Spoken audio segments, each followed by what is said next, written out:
오늘 말씀은 마태복음 15장 21절에서 31절까지의 말씀입니다. 마태복음 15장 21절에서 31절 읽습니다.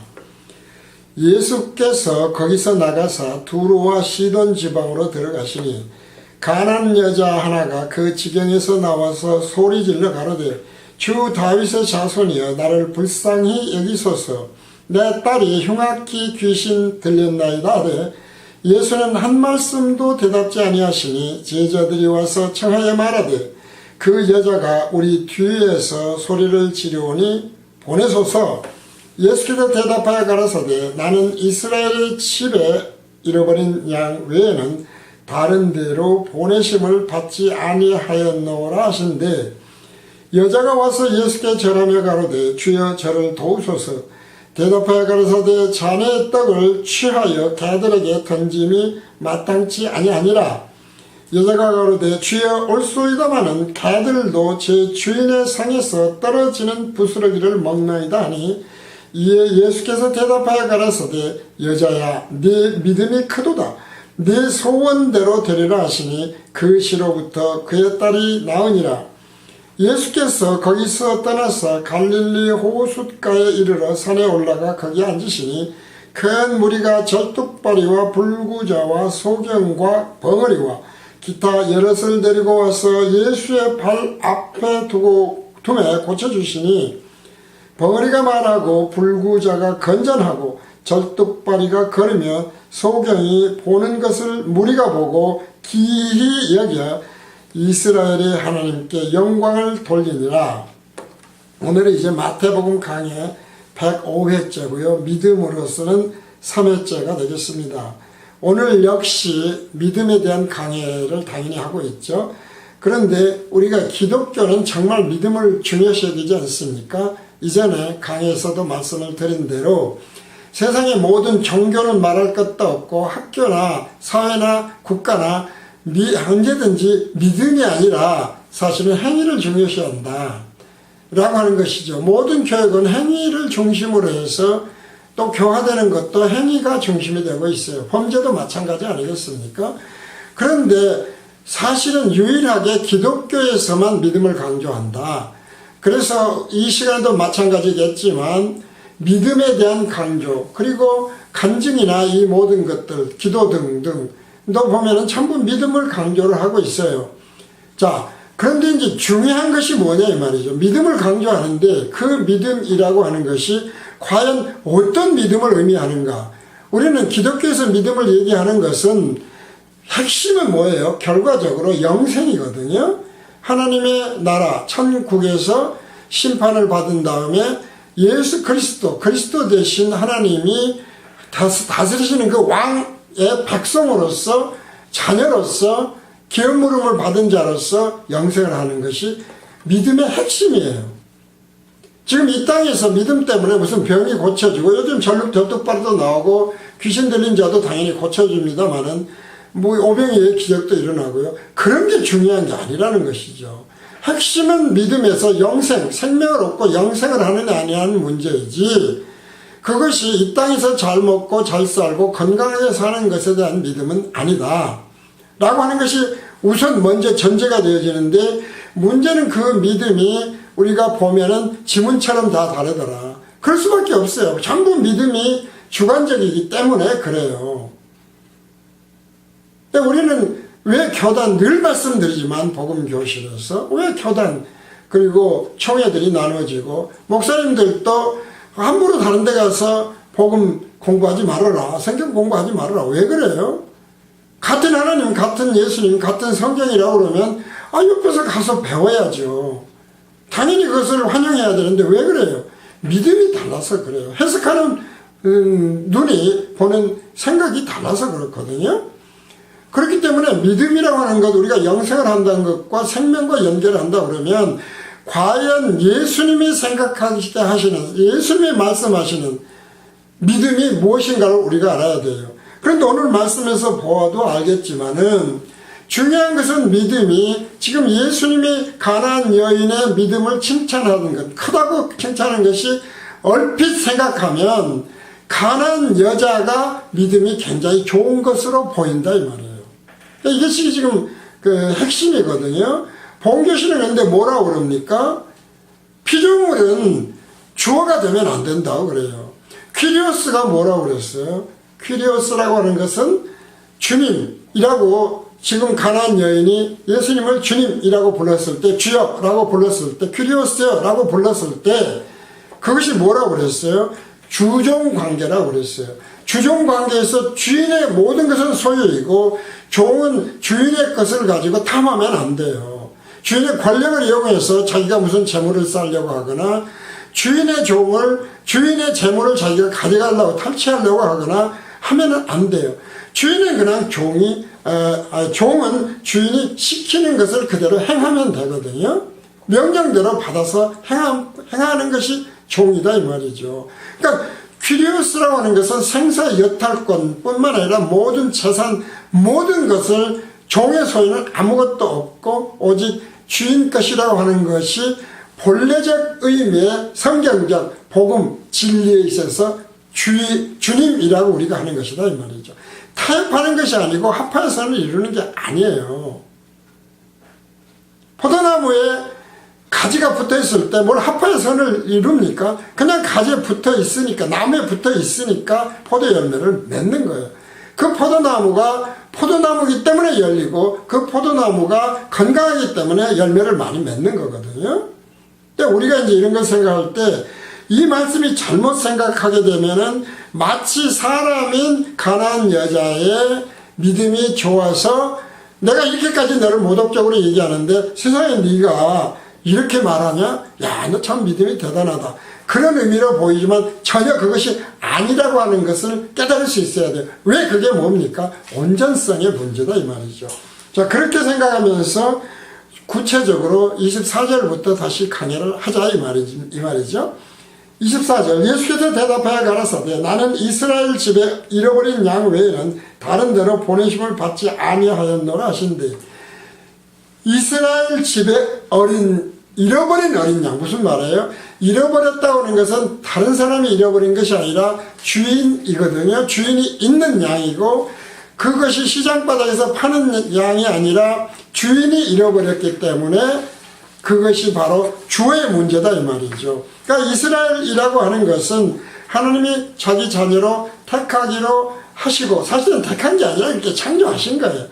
내가 왜 내 백성을 창조하느냐? 내가 찬양받으려고 내 이름을 위해서 이렇게 말씀하시지 않습니까? 그러니까 사실은 잃어버린 양이라고 하는 것은 주인 없는 양이 아니에요. 주인이 있는 양인데 그 양을 잃어버렸어요.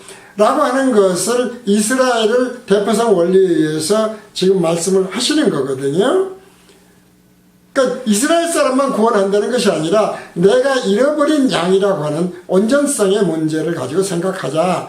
사랑이라고 하는 것을 생각하면은 가난한 여인의 그런 믿음이 정말 크다. 그래서 원래 계획은 이스라엘 백성, 우리가 이제 가난한 여인을 이방인의 대표성으로 봤을 때에 하나님이 택하신 이스라엘 외에 이방인들을 해주는 건 덤으로 해주는 것처럼 보일 수도 있고 그 이방인의 믿음이 좋아서 우리가 지금 이방인이니까요. 우리들의 각자의 믿음이 좋아서 해준 것 같이 보일 수도 있지만 그러나 온전성으로 보면 그것은 사랑이라고 하는 일부, 자비라고 하는 일부는 설명이 될지 모르지만 하나님의 모든 속성을 충족시키는 건 아니다 이 말이죠.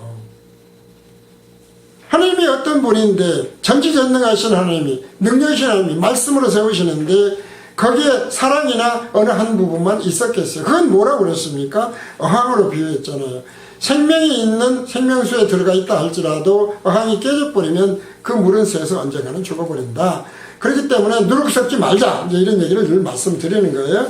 다시 말씀드리지만 퀴리오스라고 하는 것에 주님이라고 하는 것에 주종관계라는 걸 생각하면서 이 말씀이 총론불변의 진리라고 했지 않습니까? 절대로 변하지 않는다. 주어가 변할 수가 없다. 라고 하는 것에 이 가난한 여인의 말과 예수님이 나누시는 대화를 집어넣고 보면 온전성으로 집어넣고 보면 주어가 누구냐? 일관되게 총론불변의 진리에 의해서 예수님이 주어가 돼야 돼요. 주님이 돼야 돼요. 안 그런 순간에 해석이 잘못돼요. 사람이 예수님을, 하나님을, 능력을 이용해 먹고 끌고 가고 주종관계가 바뀌어버린다 이 말이죠. 이걸 늘 다시 생각을 해야 돼요. 그래서 이 주어 문제가 중요해요. 바로 그런 것을 생각을 하면서 구원이라고 하는 문제는 하나님의 계획에 의해서 되는 것이지 인간이 어떻게 뭘 잘 믿고 해서 되는 것이 아니다 라고 하는 것을 늘 말씀드리지 않습니까? 그거를 이제 다시 한번 발견해보자 이 말이죠. 25절, 26절, 27절입니다. 여자가 와서 예수께 절하며 가로되 주여 저를 도우소서. 자, 잃어버린 약속에 들어있지 않은 것처럼 보였는데 해달라고 이야기를 해요. 그러니까 대답하여 가로사대 자네의 떡을 취하여 개들에게 던지면 마땅치 아니하니라 라고 말씀하셨어요. 그러자 예수님이 뭐라고 얘기합니까? 그 여자가 뭐라고 그럽니까? 가나안 여자, 이방인을 대표하는 그 여자입니다. 가로되 주여 올소이다. 그게 맞습니다. 그러나 개들도 제 주인의 상에서 떨어지는 부스러기를 먹나이다. 자, 지금 개는 주인이 있습니까? 없습니까? 주인이 있는 개예요. 들개가 아니에요. 나중에 원어로 이게 설명이 되거든요. 따라서 이 말씀에서 지금 예수님과 나오는데 주어가 바뀌었습니까? 안 바뀌었습니까? 개들에게도 주인이 있다. 우리가 주종관계에 있던 주님, 키리오스처럼 개들도 주님의 주인이 따로 있다 이거예요. 그것을 보고 예수님이 뭐라고 그래요? 이것에 때문에, 이렇기 때문에 예수께서 대답하여 가라사대 여자야 네 믿음이 크다.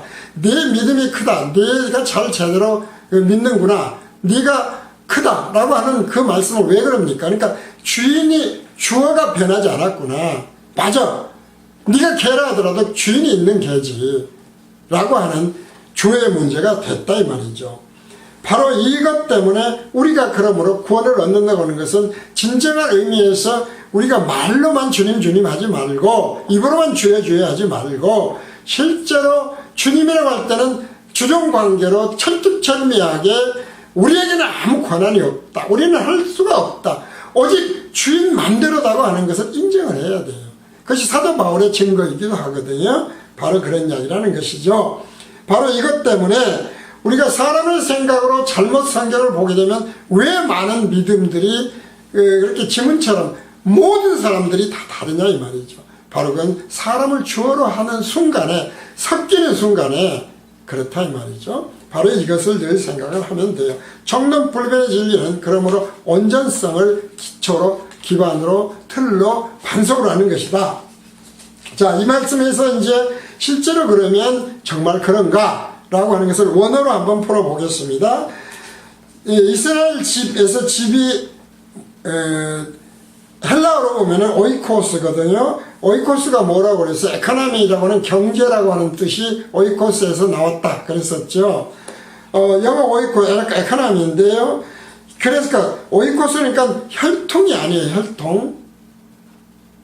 경제적 단위예요. 무슨 이야기입니까? 집이 있다고 그러면은 예를 들어서 주인이 있죠. 그 주인이 있고 혈통적으로는 달라도 종들도 있고 다 그럴 거아니에요. 외국인 종도 있었으니까요. 그런 종들을 경제적 단위에 의해서 오이코스라고 한다 이 말이에요. 자, 그것이 창세기에서 45장 11절 말씀을 보면 흉년에 아직 5해가 있으니 내가 거기서 아버지를 봉양하리이다. 아버지와 아버지의 가속과 아버지의 모든 소속이 결핍할까 하나이다 하더라 해서 가속으로 번역된 것이 오베테타거든요. 오베테타인데 기본형은 이제 자꾸 그 문법이 보니까 바이트예요. 바이트가 뭐냐면은 집, 권속, 처소, 집안, 집단 등등은 물론 심지어 궁궐에도 사람들이 살잖아요. 사실은 그러니까 에코노미로 볼 수 있죠. 오이코스로 볼 수 있죠. 성전도 마찬가지예요. 한 사람들이 사는 게 아니지 않습니까? 등등 아주 넓은 의미가 가속이에요. 창세기 그런데 두 번째가 또 있어요. 46장 7절에서 9절. 이와 같이 야곱이 이야기했으니까요. 그 아들들과 손자들과 딸들과 손녀들 곧 그 모든 자손을 데리고 애굽으로 갔더라. 애굽으로 내려가는 이스라엘 가족의 이름이 이러하니 야곱과 그 아들들 곧 야곱의 맏아들 르우벤의 아들 하녹과 발루와 헤스론과 갈미요 라고 할 때 여기에 가족은 빼내였다 이 말이에요.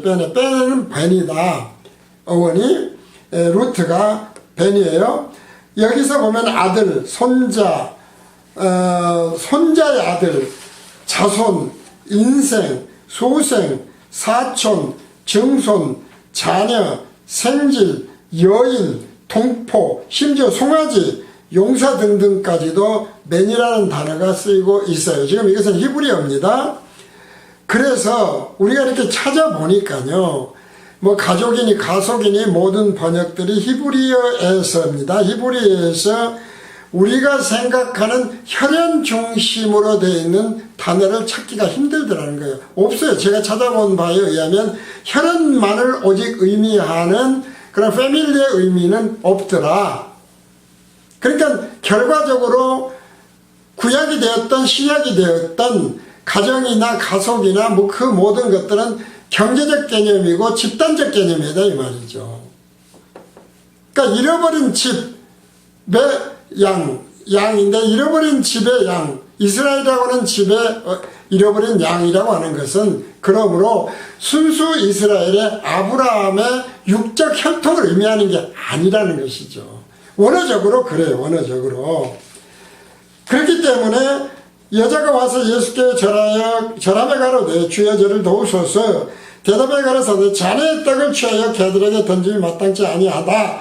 여자가 가로되 주여 옳소이다마는 개들도 제 주인의 상에서 떨어지는 부수지를 먹나이다 라고 했을 때 주의 문제가 바로 개도 주인이 있다고 하는 것일 뿐만 아니라 예수님이 무엇이 내 믿음이 크다고 했느냐 하면은 내 믿음이 크다. 내 소원대로 되리라 하신 거예요. 구원의 문제지 않습니까? 영생의 문제예요. 왜 그랬느냐 이 말이죠. 바로 이러한 이스라엘의 집외라고 하는 것에 대해서 진정한 의미에서 주어를 알았다 이 말이에요. 라고 하는 것 때문에 일단 우리가 단 한순간도 피조물인 우리는 주종관계인 우리는 창조주와 피조물로서 창조주, 주인 절대로 잃어버리면 안 돼요. 한순간도 어항에 무슨 구멍난 짓을 하면 안 된다. 누룩이 다 그런 것이다. 라는 것이죠. 이것이 총론불변의 진리의 틀이고 그 틀에서 그러므로 하자가 생기면 안 된다는 말씀을 하는 것이다. 라는 것입니다. 그렇게 되어야만 이방인은 우리도 하나님의 계획 가운데서 우리가 하나님이 우리의 주인이었다고 하는 것을 인정하고 그것을 훼손시키지 않아야 성령 회방죄에 걸리지 않는 거고 성령 거역죄에 걸리지 않는다. 이걸 꼭 알아라는 것이죠. 자, 잃어버리는 것이 뭐냐면은 아폴로로타 있거든. 아폴로로타는 원형이 아폴림이었다. 아폴림이. 근데 이 아폴로로타는 완료 분사예요. 완료 분사라는 것은 뭐냐면은 원래 뜻인 이 아폴림의 뜻은 아포라고 해서 아포에 파괴하다, 멸망하다, 죽이다라는 뜻의 아포와 그 다음에 올림이 합성어예요. 그러니까 from이잖아. 아포는 from이라는 뜻이거든요. 앞에 from인데 파괴하고 멸망하고 죽이는 올림이로부터 from으로부터 지금 그런 뜻이거든요. 그러니까 잃어버린 양은 과거부터 현재까지도 이스라엘은 이미 영적으로 죽어있는 상태예요. 잃어버린 양이라는 것은 죽어있는 생명으로부터 구원을 한다 그 말이거든요. 그런데 그것이 완료형이었다 이 말이죠. 이미 죽어버렸어요. 영적으로 죽어있는 상태라니까. 그것이 지금 계속 이어지고 있는 것이다. 그리고 개로 번역된 것이 또 중요한 것인데 퀴나리온인데 퀴나리온 이것은 집에서 기르는 애완견 강아지를 의미해요. 집에서 기르는 애완견을 의미해요. 그런데 원래 목사님들이 설명을 많이 하잖아요. 들깨를 얘기하잖아요. 들깨는 키운인데 이건 사람이 기를 수 없어요.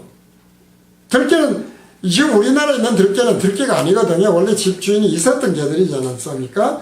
그래서 사람에서 기를 수 없는 것이 키온이고 지금 키나리온 이 본문에 나오는 잃어버린 이 잃어버린 그 주인이라고 하는 것에서 그 다음에 개에 대해서도 주인 있는 개라고 하는 것을 지금 이야기하는 것은 그렇기 때문에 주인이 있다고 하는 것, 곧 잃어버린 양 이스라엘을 구원하는 것이 아니었고 주인이 있는 양, 주인이 있는 개, 그런 뜻이 된다 이 말이죠.